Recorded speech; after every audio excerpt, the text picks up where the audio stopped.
Nessa aula eu vou falar sobre o limite inferior para algoritmos de ordenação baseados em comparação. Os algoritmos de ordenação que nós vimos até agora nas aulas, eles são todos baseados e as estratégias que eles utilizam para fazer a ordenação é baseada na comparação entre elementos de uma lista ou de um vetor. Dentre os algoritmos de ordenação que nós vimos, aqueles que tiveram menor tempo de execução foram o merge sort, o heap sort e o quick sort. Eles tinham um tempo de execução médio de n log n operações. Vocês devem se recordar disso. O intuito desse vídeo, dessa aula, é mostrar que existe uma barreira teórica para a quantidade de operações executadas por algoritmos de ordenação baseados em comparação. Isso inclui todos os algoritmos que nós vimos até agora. Essa barreira teórica, ela especifica qual é o limite inferior no número de operações realizadas. E aí tem uma observação importante, que em vários pontos durante a disciplina nós falamos sobre demonstrar limites superiores, limites inferiores para um determinado algoritmo. Então, quando você tem um algoritmo, você pega os passos desse algoritmo, conta o número de operações que ele realiza e demonstra que esse número de operações possui um limite superior e um limite inferior com base numa classe de funções, por exemplo, quadrático, logarítmico, linear, entre outras classes de funções. Então, quando eu quero analisar um algoritmo, eu baseio nos passos do algoritmo e encontro a função em termos do número de operações. Já no caso de um problema, eu tenho que considerar qualquer solução possível, ou seja, uma classe completa de algoritmos. No caso específico que nós estamos tratando aqui, eu estou interessado nos algoritmos de ordenação baseados em comparação. Então, qualquer algoritmo baseado em comparação que você puder imaginar, que possa existir, é isso que eu estou querendo analisar. Para poder fazer essa demonstração, que existe essa barreira teórica, esse limite inferior, que está relacionado ao número mínimo de operações que eu tenho que realizar para poder resolver o problema, nós vamos considerar um vetor com n chaves distintas. Então, tenho n elementos, os n elementos eles têm valores diferentes. Esse vetor ele pode estar ordenado de n fatorial maneiras. Cada ordem possível é uma permutação desses números. Então, eu posso ter de diversas permutações diferentes. Então, eu posso ter, se eu tiver, por exemplo, os números 1, 2, 3 e 4. Então, eu tenho n fatorial permutações dessas quatro chaves distintas. Então, eu teria, por exemplo, 1, 3, 2 e 4, 1, 3, 4 e 2, e assim por diante.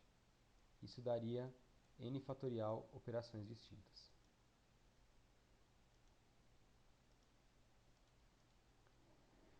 Assumindo então que os algoritmos que eu estou pretendendo analisar, a classe de algoritmos que são os algoritmos baseados em comparação, assumindo que esses algoritmos tomam suas decisões apenas com base em comandos if, ou seja, comparando elementos do vetor, então, partindo disso, eu consigo encontrar o número mínimo de operações a serem realizadas de forma a ordenar o vetor.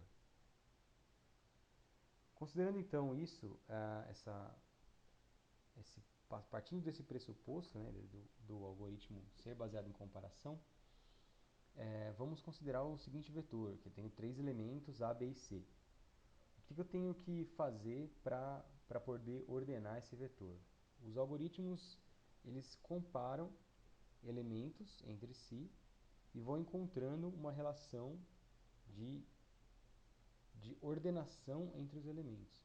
Vai verificar qual elemento vem primeiro do que o outro elemento. Então, uma sequência de perguntas precisa ser feita sobre os elementos para que eu consiga chegar na resposta final. Então, esse algoritmo ele se baseia em uma sequência de ifs, de comando se. Então, realizando uma comparação direta entre todos os pares possíveis desses elementos, a gente começa comparando, por exemplo, se A é menor do que B. Se A for menor do que B, se isso for verdade, então eu tenho que verificar se B é menor do que C. Nesse caso, se isso também for verdade, então nós sabemos qual é a sequência correta, a ordenação que eu estou procurando nesse vetor, que é ABC. Então, se essa sequência de perguntas for correta, então eu tenho as duas forem verdadeiras, então eu tenho a ordenação ABC. Já se A for menor do que B, porém B não for menor do que C, eu tenho que fazer uma outra pergunta para poder decidir essa ordenação, que é se A é menor do que C. Nesse caso, se A for menor do que C, então a ordem correta é ACB. Se A não for menor do que C, então a ordem correta é CAB. Reparem que aqui eu não estou usando menor ou igual, sim, sempre menor, porque eu estou assumindo que as chaves elas são distintas.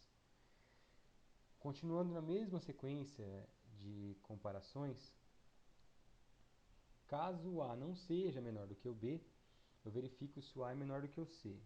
Se o A for menor do que o C, então eu tenho a permutação correta, que é BAC. Se não, eu pergunto se o B é menor do que o C, e aí se essa resposta for verdadeira, a permutação correta é BCA, se não, é CBA. Essa árvore demonstra todas as possíveis comparações sendo realizadas em sequência para poder encontrar a ordenação correta de três elementos, de um vetor de três elementos. Então reparem que essa árvore ela possui inclusive perguntas repetidas. Então, por exemplo, aqui A menor do que C se repete aqui e B menor do que C se repete aqui.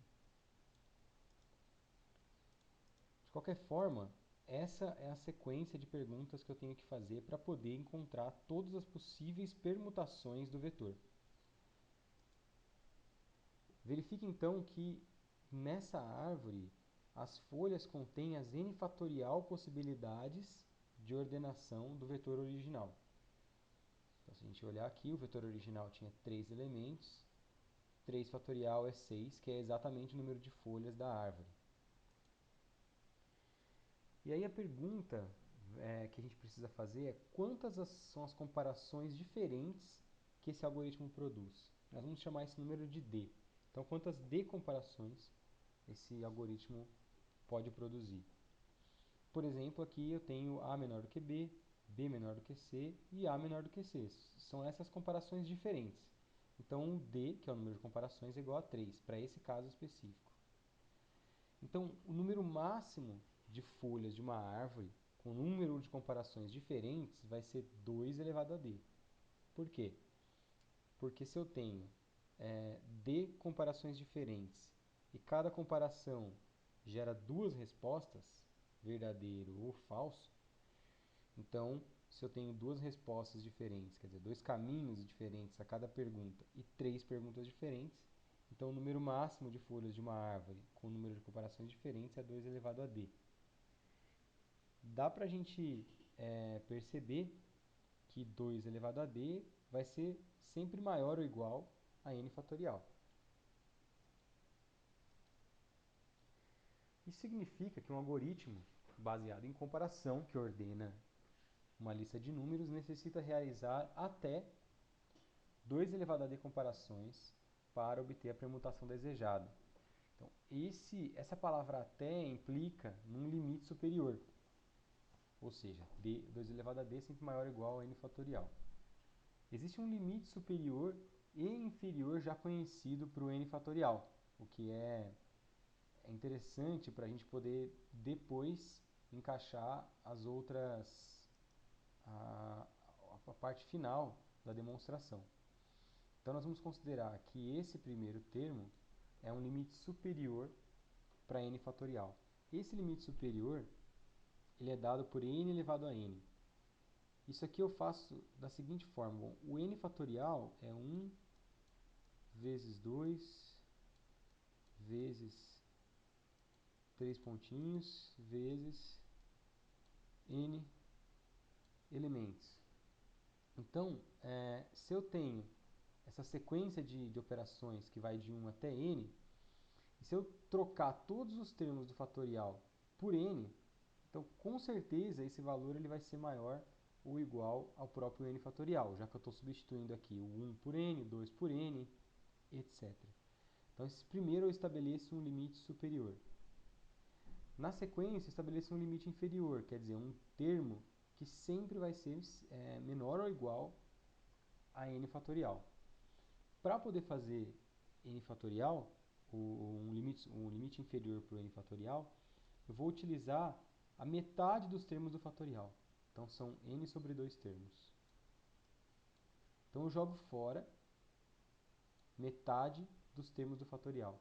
Então, se eu tiver n igual a 6, por exemplo, que eu teria 1 vezes 2 vezes 3 vezes 4 vezes 5 vezes 6, eu vou jogar fora metade desses termos. Vou ficar só com 4, 5 e 6. Então, esses termos aqui estão fora.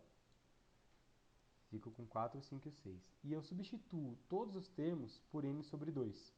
Então, eu tenho aqui n sobre 2, quando n é igual a 6, é 3. Então, 3 vezes 3 vezes 3. Se eu, então, multiplicar n sobre 2 vezes n sobre 2, eu tenho um limite inferior para n fatorial, que é n sobre 2 elevado a n sobre 2.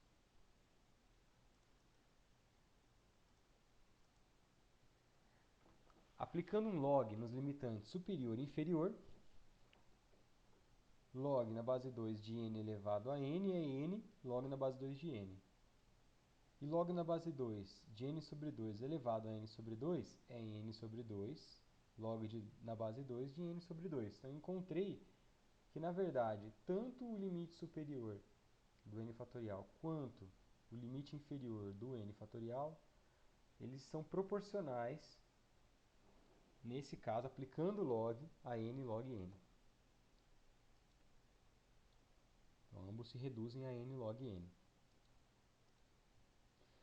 Agora a gente pode retomar o que a gente tinha, que era o número de operações necessárias.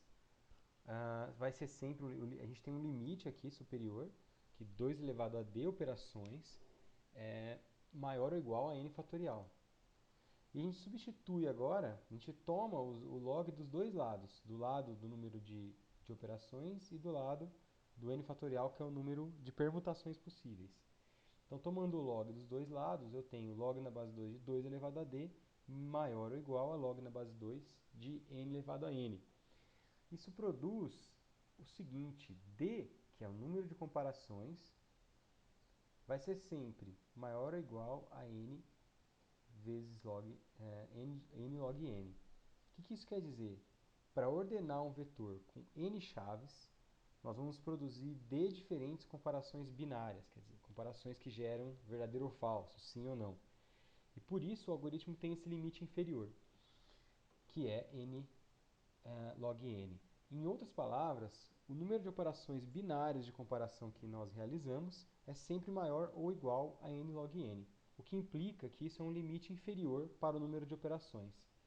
Uma outra interpretação disso é a altura, tem relação com a altura da árvore. Então, se eu tenho n fatorial folhas, aplicando o log no n fatorial, então eu vou encontrar qual é a altura da árvore, que é exatamente o que a gente faz aqui na sequência da demonstração. Então, aplicando o log no limitante superior, no limite superior do n fatorial, eu obtenho a altura da árvore. E reparem que a altura da árvore me dá exatamente o número máximo de operações que eu preciso realizar para poder encontrar a permutação correta de um vetor ordenado. Então, por exemplo, nesse caso em que eu tenho 3 elementos no vetor, o número máximo de operações que eu realizo são 3, de comparações em sequência.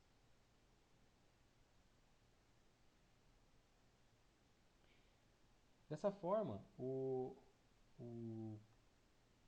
essa demonstração, essa é uma parte da prova que mostra que os algoritmos de ordenação eles possuem essa barreira teórica.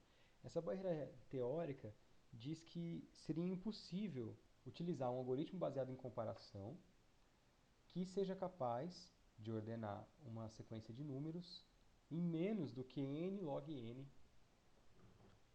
operações, que nesse caso são comparações, utilizando comparações. É claro que a gente pode dizer, vocês podem dizer que existem casos particulares de algoritmos que chegam em tempo linear. Por exemplo, o insertion sort.